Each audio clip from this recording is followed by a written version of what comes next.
Hi అండి, గోదావరి రుచులు. నేనైతే ఈరోజు పుదీనా రైస్ అయితే చేశాను. ఫస్ట్ పుదీనాని కొంచెం పచ్చిమిర్చి మిక్సీలో గ్రైండ్ చేసుకోండి. లంచ్ బాక్స్లోకి అయితే సూపర్గా వచ్చింది.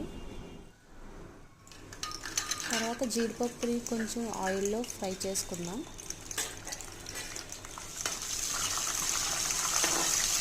గోల్డెన్ బ్రౌన్ కలర్ వచ్చే వరకు ఫ్రై చేసుకోవాలి. ఇవి అయితే క్రిస్పీగా చాలా టేస్టీగా వస్తుందండి. దాంట్లో మనం గ్రైండ్ చేసుకున్న దాన్ని పుదీనా పేస్ట్,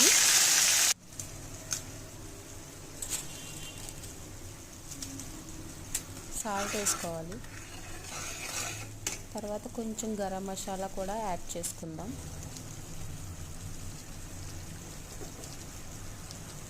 ఏమి వేయక్కర్లేదండి, సింపుల్గా అయితే అయిపోతుంది. మీకు లంచ్లో బాక్స్లోకి అయితే ఎక్సలెంట్గా వస్తుంది. కొంచెం నెయ్యి వేసుకోండి, సూపర్ టేస్ట్ ఉంటుంది. ఇప్పుడు మనం ఉడికించుకున్న రైస్ తీసుకొని దాంట్లో వేసుకొని మిక్స్ చేసుకోవడమే.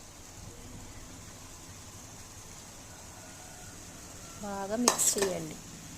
పుదీనా ఫ్లేవర్ అంతా రైస్కి పట్టేలాగా మిక్స్ చేసుకోవాలి. తర్వాత వేపిన జీడిపప్పు ఉల్లిపాయ ముక్కలు వేసుకుని కలిపేసుకుని లంచ్ బాక్స్లోకి తీసేసుకోవడమే. పుదీనా రైస్ అయితే రెడీ. Bye bye. లైక్ చేయండి.